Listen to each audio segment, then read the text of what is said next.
ስግብግብ ውሻ።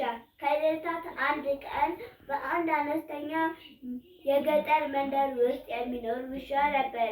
ይህ ውሻ ተርቦ ስለነበረ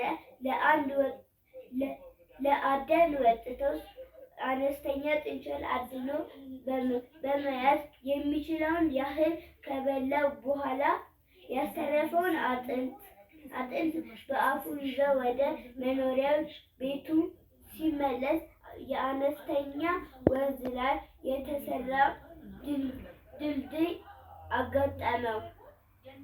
የሚሻገረው ወቅት ሌላ አጥንት የያዘ ውሻ ወንዝ ውስጥ ይመለከት ነበረ። ነገር ግን በወንዙ ውስጥ የተመለከተው የራሱ ምስል መሆኑን